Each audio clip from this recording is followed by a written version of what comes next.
Ramai orang hari ni bila nak mula bisnes, dia sibuk fikir pasal logo, brand dan packaging. Sampai lupa benda yang paling penting, iaitu jual lah dulu. Saya kenal seorang lelaki ni. Semangat dia kan memang tinggi lah. Hari-hari fikir nak buat bisnes je. Setiap kali nak mula, tapi itulah, dia akan cakap, aku belum ada brand sendiri lagi. Logo belum siap. Packaging pun tak cantik. So nak kasih adjust dulu packaging ni bagi cantik. Akhirnya berbulan-bulan, bertahun, tak mula-mula pun bisnes. Masalahnya bukan tak ada peluang. Masalahnya dia terlalu fokus kepada benda yang customer sebenarnya tak kisah pun pada awal-awal tu. Dia ni jenis sibuk nak nampak perfect. Padahal dia belum tahu pun produk tu boleh pergi jauh ke, boleh jual ke atau tak.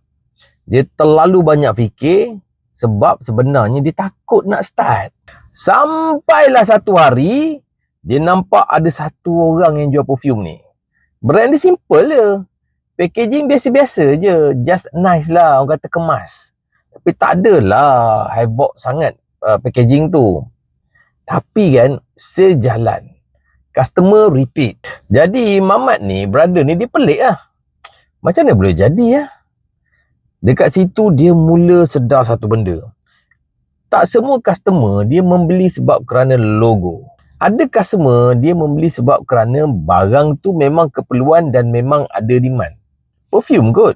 Jadi dia pun mula start dengan minyak wangi tuyul. Dan sekarang lagi mudah. Sebab minyak wangi tuyul tengah buat promosi lelong. Minimum order hanya 10 botol saja. Nak buat jenama sendiri pun boleh.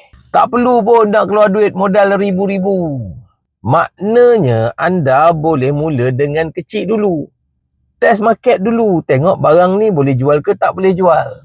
Bina confident level dulu. Bila dah bermula, barulah dia faham.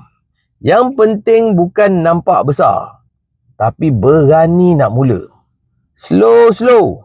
Dia mula dapat customer dan mula belajar market. Dia mula faham market. Dan dari situlah brand dia mula hidup. Tak meletup lagi, tetapi start melangkah.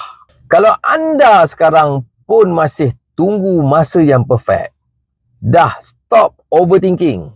Start je dulu. WhatsApp saya sekarang. Grab lah promosi lelong ni sementara masih ada.